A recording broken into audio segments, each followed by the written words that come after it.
हाँ जी बाबा जी, राज स्वामी जी। बाबा जी मेरी विनती है, मैं आपकी बदौलत में यहाँ खड़ा हूँ सर। बाबा जी मेरा 2010 में एक पैर कट गया था। बाबा जी मैं चल नहीं सकता था, थोड़ा बहुत भी नहीं।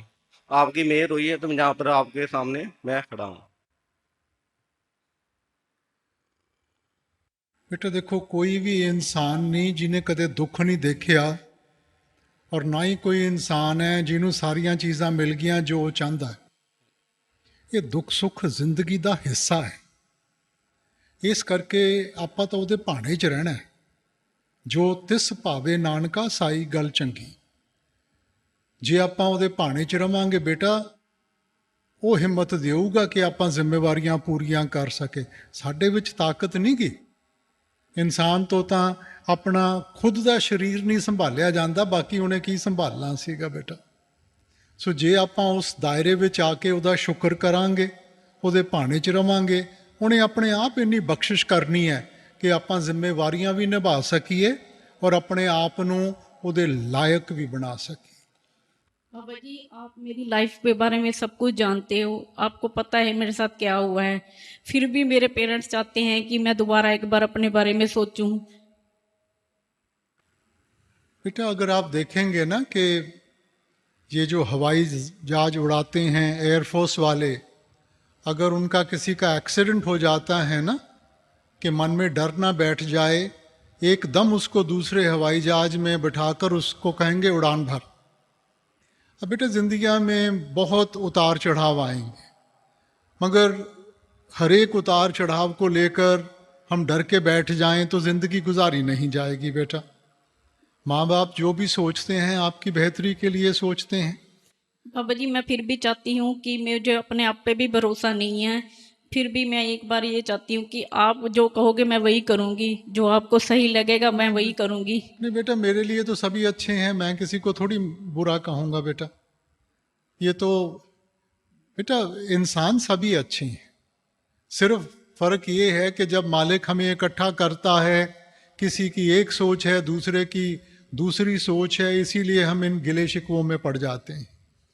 सो इसलिए मैं नहीं किसी की परख कर सकता बेटा। सो आप नतीजा तो आपको भुगतना पड़ेगा, इसलिए आपने देखना है। मगर जो माँ बाप कहते हैं उसके ऊपर ध्यान ज़रूर दें, क्योंकि ज़िंदगी अकेले गुजारना बहुत मुश्किल हो जाती है। बाबा जी मेरा सवाल है, जो हम लंगर बनाते हैं और लकड़ उसमें डालते हैं तो उसमें घुन लग जाता है। क्या बनाते हैं? जो अपना दीमक जिसको बोलते हैं, जी जी दीमक लग जाती है और वो लकड़ हम जलाते हैं, जी। तो उसका भार जलाने वाले पे चढ़ता है या खाने वाले पे भी चढ़ता है? सभी पे। है जी, सभी पे चढ़े ना। हाँ बेटा देखो, कर्म तो जो सांस भी आप ले रहे हैं ना, हाँ जी। उससे भी बनेगा। चलिए। क्योंकि वातावरण में भी कई छोटे छोटे कीड़े होते हैं जो आपको दिखाई भी नहीं देते। हाँ जी। सो बेटा कर्म तो हर एक चीज से बनता है, मगर कुछ ऐसे कर्म हैं जो हम अपनी जिंदगी में अच्छे बर्ताव से, सेवा से हम पूरे कर सकते हैं, और कोई ऐसे कर्म हैं जिनके लिए वापस भी आना पड़ सकता है। तो जानकर आप कोई गलत काम मत करें। मगर अब कोई कहे कि जी घर में चूहे आ गए हैं तो मैं अगर इनको पकड़ के बाहर फेंकूंगा तो मेरे पे कर्म पड़ेंगे कि नहीं पड़ेंगे?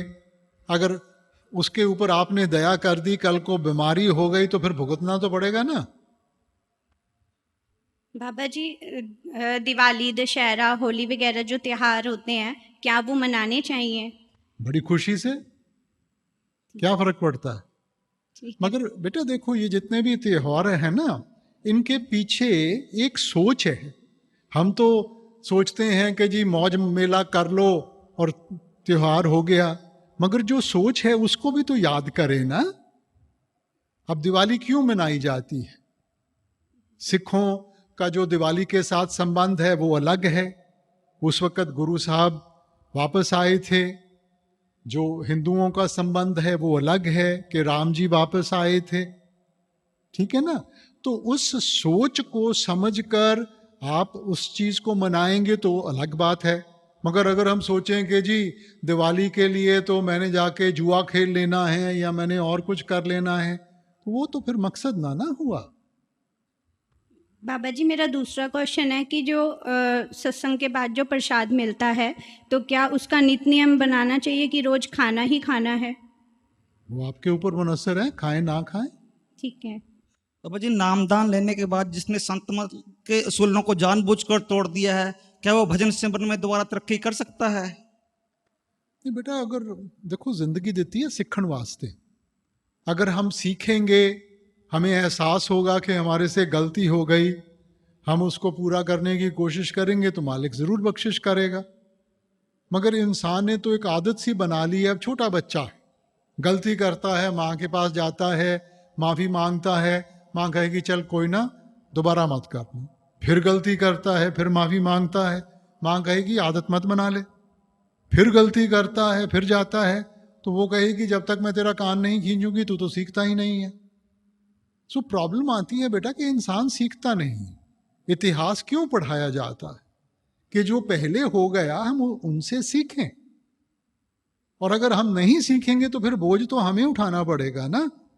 हमारे जो उल्लंघना है, मालिक ने कुदरत का कानून बनाया है, उसकी कोई उल्लंघना करेगा तो उसका बोझ तो उसे उठाना पड़ेगा, किसी और ने तो नहीं बोझ उठाना।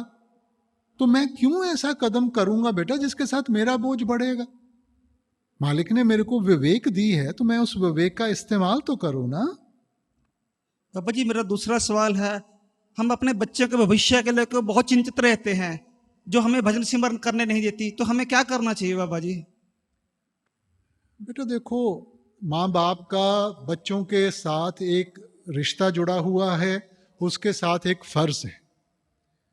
मगर आप बच्चे की जिंदगी नहीं जी सकते। आमतौर पे क्या होता है, माँ बाप जो खुद बनना चाहते थे या जिस चीज़ की कमी उनको रह गई वो बच्चों के जरिए पूरा करनी चाहते हैं। ये गलत है, क्योंकि जो आपकी ताकत और आपकी कमजोरी उस बच्चे की ताकत और कमजोरी से बड़ी अलग है। सो माँ बाप की तो इतनी जिम्मेवारी बनती ही है कि वो जितना कर सकें बच्चे के लिए करें, ऐसा वातावरण बनाएं कि बच्चा अपने पैरों के ऊपर खड़ा हो और खुद सोचने की क्षमता रखे। मगर उसकी जिंदगी जीने की कोशिश मत करें, क्योंकि वो उसकी ताकत शायद हो ना हो। सो आपने तो सहारा देना है। हाँ जी, भजन सिमरन करने का बल रखना बाबा जी। ਬਾਬਾ ਜੀ ਆਪਾਂ ਡੇਲੀ ਲਾਈਫ 'ਚ ਜਿਵੇਂ ਵੀ ਡੇਲੀ ਐਕਟੀਵਿਟੀਜ਼ ਕਰਦੇ ਆਂ, ਪਰ ਸ਼ਾਮ ਨੂੰ ਇੱਕ ਗਿਲਾ ਰਹਿ ਜਾਂਦਾ ਵੀ ਸਾਡਾ ਵਜੂਦ ਕੀ ਆ ਉਰੇ, ਤੇ ਸੱਚ ਜਿਹੜਾ ਹੈ ਉਹਦਾ ਅਹਿਸਾਸ ਕਿਵੇਂ ਹਮੇਸ਼ਾ ਸਾਡੇ ਦਿਮਾਗ 'ਚ ਰਵੇ। बेटा दायरे की गल है, जिन्ना चिर दायरा छोटा है इंसान अपना वजूद बनाने विच लग्या हुआ है। मगर जदों सच का एहसास हुंदा है, एक छोटे जे तिनके का की वजूद है बेटा, एक बूंद का समुंदर के अगे की वजूद है। सो हुण ठीक हैगा, हुण छोटा जिहा परिवार है, ਉਹਦੇ ਵਿੱਚ ਹਰੇਕ ਦਾ ਇੱਕ ਵਜੂਦ ਹੋਊਗਾ।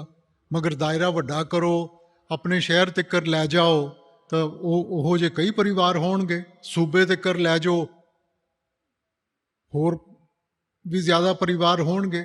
सो जिमें जिमें दायरा खुलदा है ना, और ये खुलूगा सिर्फ अकल दे नाल नहीं, ये भजन बंदगी दे नाल, तां सोझी आंदी है कि आपां तां कुछ भी नहीं, ਸਾਡੇ ਤੋਂ ਪਹਿਲਾਂ ਵੀ ਦੁਨੀਆ ਚੱਲਦੀ ਸੀ, ਬਾਅਦ ਵਿੱਚ ਵੀ ਚੱਲੂਗੀ। ਆਪਾਂ ਨੂੰ ਇੱਕ ਮਕਸਦ ਵਾਸਤੇ ਭੇਜਿਆ ਗਿਆ ਹੈਗਾ।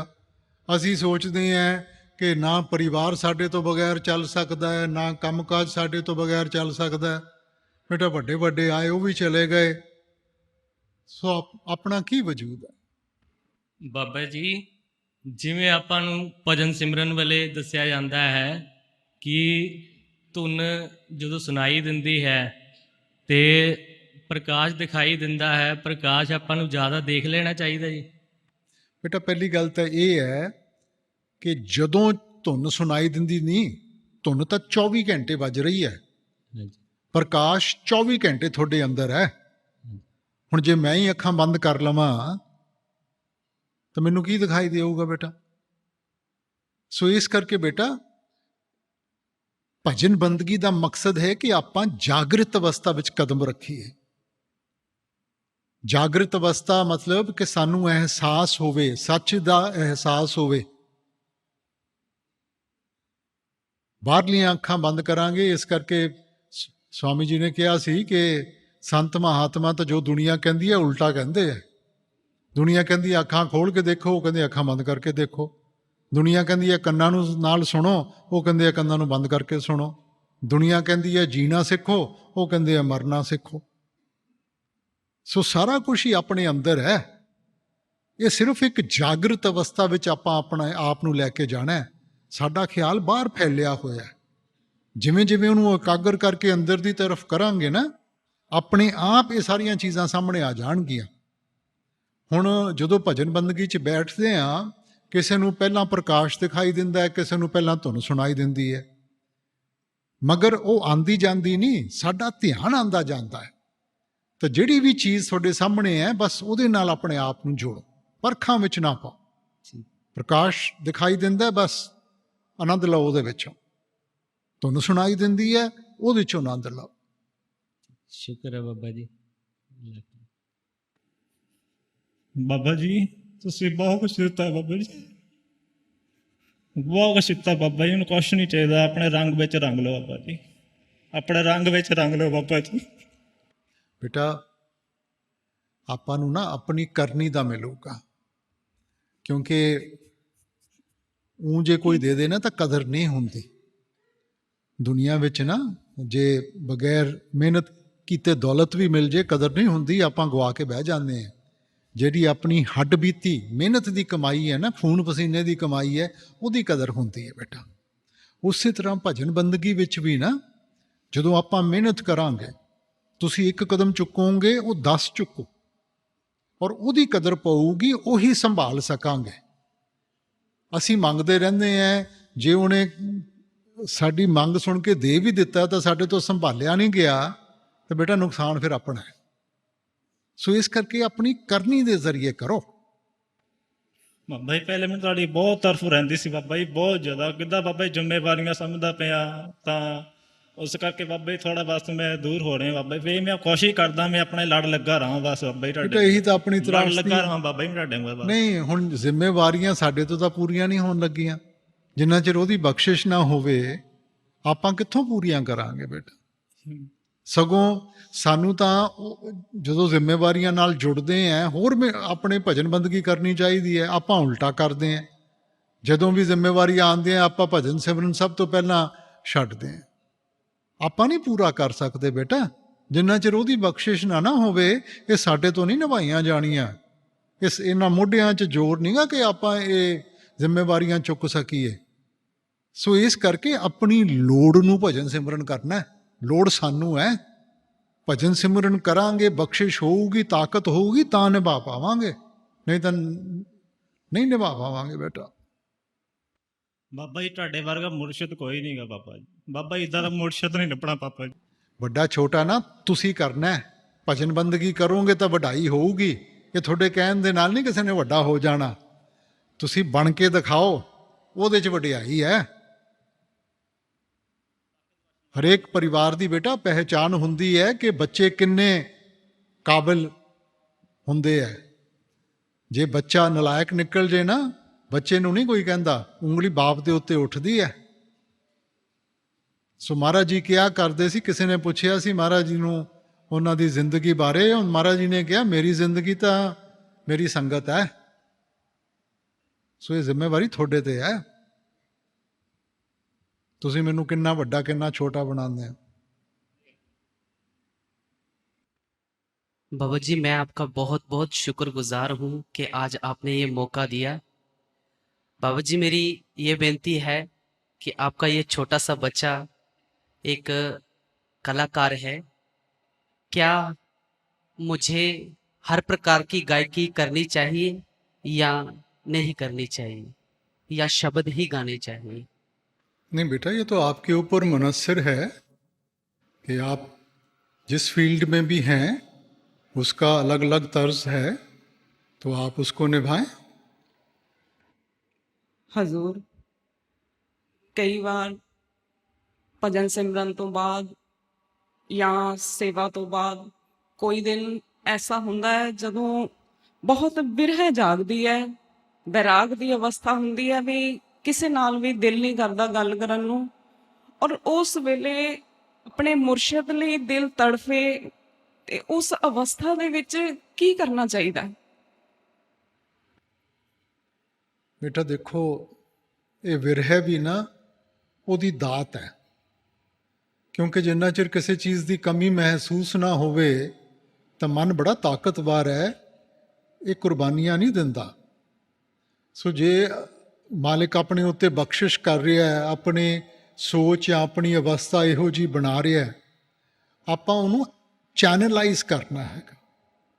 ਉਹੋ ਜਿਹੀ ਅਵਸਥਾ ਮਾਲਿਕ ਨੇ ਦਿੱਤੀ ਹੈ, ਫਿਰ ਬਹਿ ਜਾਓ, ਥੋੜ੍ਹਾ ਜਿਹਾ ਹੋਰ ਕਰ ਲਓ। ਸੋ ਹੁਣ ਬੇਟਾ ਉਹਨੇ ਦੇਣ ਵਾਲੇ ਨੇ ਤਾਂ ਦੇਤੀ, ਹੁਣ ਇਹ ਆਪਣੇ ਉੱਤੇ ਮੁਨਸਰ ਹੈ ਕਿ ਆਪਾਂ ਉਹਦਾ ਕਿਵੇਂ ਇਸਤੇਮਾਲ ਕਰਦੇ ਹਾਂ। ਜੇ ਆਪਾਂ ਵਾਪਸ ਦੁਨੀਆ ਵਿੱਚ ਜਾ ਕੇ ਇਹਨਾਂ ਚੀਜ਼ਾਂ ਵਿੱਚ ਧਿਆਨ ਆਪਾਂ ਲੈ ਕੇ ਚਲੇ ਗਏ, ਉਹ ਚੀਜ਼ ਉੱਥੇ ਦੀ ਉੱਥੇ ਰਹਿ ਗਈ। ਜੇ ਆਪਾਂ ਉਸ ਵਕਤ ਥੋੜ੍ਹਾ ਜਿਹਾ 5-10 ਮਿੰਟ ਹੋਰ ਬੈਠ ਗਏ, ਉਨਾ ਆਪਣਾ ਹਾਜ਼ਮਾ ਵਧੂਗਾ, ਉਨੀ ਆਪਣੀ ਕਦਰ ਵਧੂਗੀ। ਹਜ਼ੂਰ, ਵੈਸੇ ਤਾਂ ਪ੍ਰਸ਼ਾਦ ਉਸ ਕੁਲ ਮਾਲਕ ਦਾ ਦਿੱਤਾ ਹੋਇਆ ਹਰ ਸਾਹ ਵੀ ਪ੍ਰਸ਼ਾਦ ਹੈ, ਪਰ ਕਿਹਾ ਜਾਂਦਾ ਹੈ ਕਿ ਉੱਤਮ ਕਿਸਮ ਦਾ ਪ੍ਰਸ਼ਾਦ ਹੁੰਦਾ ਹੈ। ਉਸ ਲਈ ਜੀਵ ਦੀ ਕੀ ਅਵਸਥਾ ਹੋਣੀ ਚਾਹੀਦੀ ਹੈ? ਤੁਸੀਂ ਆਪ ਹੀ ਜਵਾਬ ਦੇਤਾ ਬੇਟਾ। ਮਾਲਿਕ ਜੋ ਵੀ ਮਾਲਿਕ ਦਿੰਦਾ ਹੈ ਨਾ, ਉਹ ਪ੍ਰਸ਼ਾਦ ਹੈ। ਤਾਂ ਕਿਹੜੀ ਚੀਜ਼ ਹੈ ਜਿਹੜੀ ਮਾਲਿਕ ਨੇ ਨਹੀਂ ਦਿੱਤੀ? ਆਪਾਂ ਆਪਣਾ ਦਾਇਰਾ ਛੋਟਾ ਕਰਕੇ ਆਪਾਂ ਬਾਹਰਲੀਆਂ ਚੀਜ਼ਾਂ ਨੂੰ ਪ੍ਰਸ਼ਾਦ ਮੰਨ ਕੇ ਬਹਿ ਜਾਂਦੇ ਹਾਂ। ਇਹ ਜਿਸਮ ਵੀ ਉਹਦਾ ਪ੍ਰਸ਼ਾਦ ਹੈ ਬੇਟਾ। ਸੋ ਜੋ ਉਹਨੇ ਦਿੱਤਾ ਹੈਗਾ ਉਹ ਪ੍ਰਸ਼ਾਦ ਹੈ। ਤਾਂ ਪ੍ਰਸ਼ਾਦ ਆਪਾਂ ਹੁਣ ਜਿਹੜਾ ਬਾਹਰਲਾ ਪ੍ਰਸ਼ਾਦ ਹੈ ਉਹ ਵੀ ਹੱਥ ਜੋੜ ਕੇ ਲੈਂਦੇ ਹਾਂ। ਸੋ ਉਸੇ ਤਰ੍ਹਾਂ ਜ਼ਿੰਦਗੀ ਵਿੱਚ ਜੇ ਆਪਾਂ ਕਦਰ ਕਰਾਂਗੇ, ਹਰੇਕ ਚੀਜ਼ ਨੂੰ ਉਹਦਾ ਦਿੱਤਾ ਹੋਇਆ ਮੰਨਾਂਗੇ ਔਰ ਕਦਰ ਕਰਕੇ ਉਹਦੀ ਸੇਵਾ ਵਿੱਚ ਲਗਾਵਾਂਗੇ, ਉਹਦੇ ਵਿੱਚ ਵਡਿਆਈ ਹੈ ਬੇਟਾ। ਹਜ਼ੂਰ, ਦਇਆ ਮਿਹਰ ਦੀ ਦ੍ਰਿਸ਼ਟੀ ਔਰ ਆਪਣਾ ਧਿਆਨ ਸਦਾ ਬਖਸ਼ੀ। Thank you so much Baba ji, ਤੁਸੀਂ ਮੈਨੂੰ ਇਹ ਕੀਮਤੀ ਮੌਕਾ ਦਿੱਤਾ। Baba ji thank you so much ਕਿ ਤੁਸੀਂ ਜੋ ਵੀ ਦਿੱਤਾ ਹੈ ਬਹੁਤ ਵਧੀਆ ਦਿੱਤਾ ਹੈ, ਜੋ ਸਾਡੇ ਲਈ ਵਧੀਆ ਹੈ। ਪੂਰੀ ਸੰਗਤ ਨੂੰ ਤੁਸੀਂ ਬਹੁਤ ਪਿਆਰ ਕਰਦੇ ਹੋ। ਬਾਬਾ ਜੀ ਮੇਰੀ ਪਹਿਲੀ ਬੇਨਤੀ ਇਹ ਹੈ ਕਿ ਮੈਂ ਆਫਿਸਰ ਬਣਨਾ ਹੈ ਅਤੇ ਮੈਂ ਸਿਵਲ ਸਰਵਿਸਿਜ਼ ਵਿੱਚ ਆਉਣਾ ਹੈ, ਅਤੇ ਤੁਸੀਂ ਮੈਨੂੰ ਕੁਝ ਗਾਈਡਲਾਈਨਸ ਦਿਓ ਜਿਹੜੀ ਕਿ ਮੈਂ ਸਾਰੀ ਜ਼ਿੰਦਗੀ ਯਾਦ ਰੱਖਾਂ। ਬੇਟਾ ਪਹਿਲੀ ਗੱਲ ਤਾਂ ਇਹ ਹੈ ਕਿ ਤਾਲੀ ਕਦੇ ਵੀ ਇੱਕ ਹੱਥ ਦੇ ਨਾਲ ਨਹੀਂ ਵੱਜਦੀ। ਮੈਂ ਪਤਾ ਨਹੀਂ ਕਿੰਨਾ ਪਿਆਰ ਦਿੰਦਾ ਹੈ, ਮੈਂ ਉਸ ਤੋਂ ਕਿਤੇ ਜ਼ਿਆਦਾ ਸੰਗਤ ਦਿੰਦੀ ਹੈ ਬੇਟਾ। ਮੈਂ ਤਾਂ ਇਕੱਲਾ ਜਾਣਾ ਹੈਗਾ, ਤੁਸੀਂ ਇੰਨੇ ਜਾਣੇ ਹੋ। ਸੋ ਇਸ ਕਰਕੇ ਕਾਹਦੇ ਆਪਾਂ ਉਹਦੀ ਤੁਲਨਾ ਕਰਨੀ ਹੈ ਕਿ ਕੌਣ ਜ਼ਿਆਦਾ ਕਰਦਾ ਬੇਟਾ। ਔਰ ਬਾਕੀ ਬੇਟਾ ਠੀਕ ਹੈ, ਜ਼ਿੰਦਗੀ 'ਚ ਲਕਸ਼ ਹੁੰਦਾ ਹੈ ਇੱਕ, ਪਰ ਜਿੰਨਾ ਚਿਰ ਆਪਾਂ ਮਿਹਨਤ ਨਹੀਂ ਕਰਾਂਗੇ, ਸੋ ਆਪਾਂ ਮੰਗਤੇ ਨਹੀਂ ਬਣਨਾ। ਮੰਗਣਾ ਨਹੀਂ, ਮਿਹਨਤ ਕਰੋ ਔਰ ਜੋ ਮਾਲਿਕ ਆਪਣੇ ਵਾਸਤੇ ਠੀਕ ਸਮਝੂਗਾ ਦਿਓਗਾ। ਬਹੁਤ ਬਹੁਤ ਸ਼ੁਕਰੀਆ ਤੁਹਾਨੂੰ ਇਹ ਮੌਕਾ ਬਖਸ਼ਣ ਦਾ। ਪ੍ਰਸ਼ਨ ਤੇ ਕੋਈ ਨਹੀਂ ਹੈ, ਬੇਨਤੀ ਹੈ। ਔਰ ਬੇਨਤੀ ਤੋਂ ਪਹਿਲਾਂ ਇੱਕ ਆਸ਼ੰਕਾ ਹੈ ਕਿ ਕਿਆ ਮੈਂ ਆਪਣੇ ਭਜਨ ਸਿਮਰਨ ਦੀ ਕੋਈ ਵੀ ਅਵਸਥਾ ਨੂੰ ਤੁਹਾਡੇ ਸਾਹਮਣੇ ਇੱਥੇ ਅਗਰ ਪ੍ਰਗਟ ਕਰਦਾ ਤਾਂ ਮੇਰੇ ਆਉਣ ਵਾਲੇ ਕਿਸੇ ਸਫ਼ਰ ਦੇ ਵਿੱਚ ਕੋਈ ਮੁਸ਼ਕਲ ਤਾਂ ਨਹੀਂ ਪੈਦਾ ਹੋਏਗੀ?